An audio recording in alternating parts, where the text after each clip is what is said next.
Maulan ang panahon kaya sa hindi inaasahan maya-maya ang patak ng ambon. Mataas na ang araw pero hamog ayaw pang humiwalay sa mga dahon. Nanlalamig na katawan, mais ang naisipang solusyon. Eto aking gugulayin, ibabahagi sa inyo ngayon. Tsak, kaya kang busugin umaga hanggang hapon. Wala nang gisa-gisa sa palayok, sibuyas, luya, nauna pinaalatan ng patis. Sabay na din sa unang pakuluan, kinayod na mais. Dagdag gulay, bubot na kalabasa, linaw ng mata, dito mo iasa. Andyan na din ang patola kung katawan hanap ay sigla sa kanya ipagkatiwala. Labas na din ng hipon, lahat ng lasa ibibigay, mag-ipon-ipon. Balik sa nakasalang lagay ng mga sangkap na hinugasan. Halos hindi na magkasya pero mayroon pang karagdagan. Bulaklak ng bagbagkong o kaya sa badikong. Hindi kilalang gulay pero ito ang bulaklak na pangkabuhay. Sunod ang dahon, bumida ang malunggay. Sa lapad, animoy pamaypay sa kahinimay, humiwalay sa tangkay. Bulaklak at dahon sa panghuling lagay, sa init na sabaw agad ng lantutay. Pero kung pagmamasdan yung kulok, panay lunok na ng laway. Sa gantong luto, tsak taubang kanin. Sa kasawsawan, pinisatan na sili at kalamansi sa asim. Paano na ang diet nito? Pak-explain. Lamesa inayos, lapit sa Diyos Ama mabasbasan. Mais na lagayin, masarap ding gulayin. Baka bukas may isipang gawin, di ka mabibitin. Sa abot kayang halaga, nakakagaan sa pitaka at nakakagaan ng pakiramdam.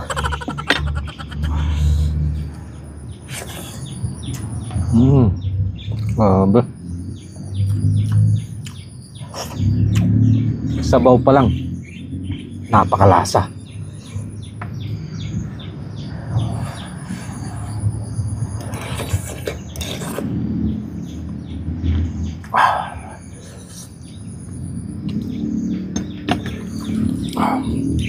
Simpleng gulay pero hitik po sa sustansya.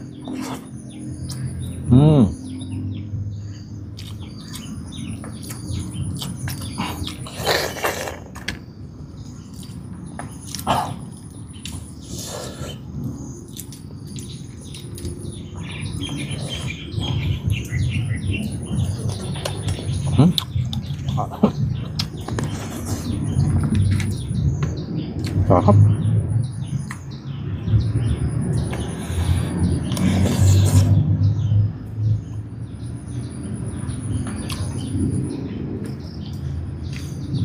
Nabawasan yung sabaw.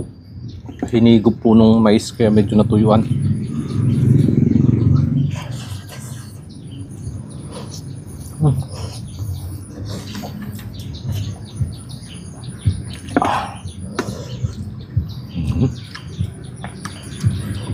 Mainit-init pa. Sasandukin ko na ho para lagay ko sa kanin.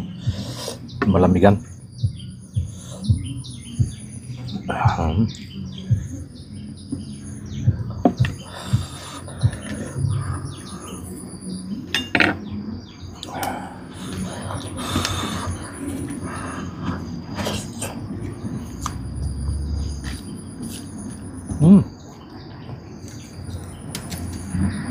Wah.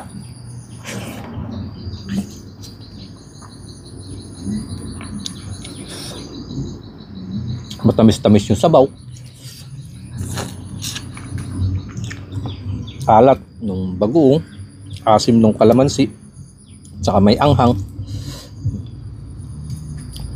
Perfect ang kombinasyon sa bibig.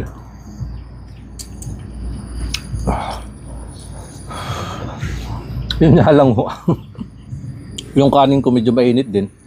Bagong sayang, bago yung ulam, mainit din.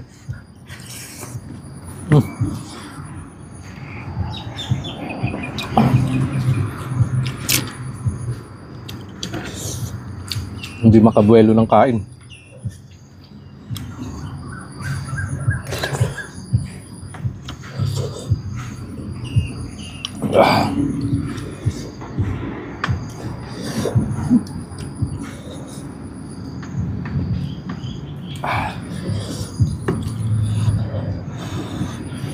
Gantong mga ulam ang tirador ng kanin.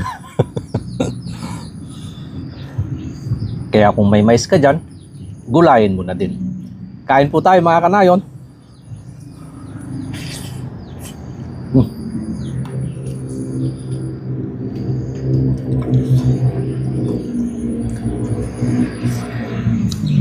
Medyo mabagal yung aking kain dito. Mainit pa kasi. Papalamig pa.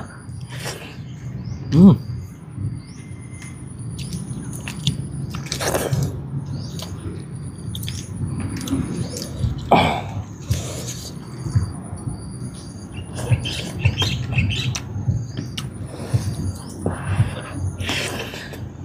Mm. Ah. Sarap.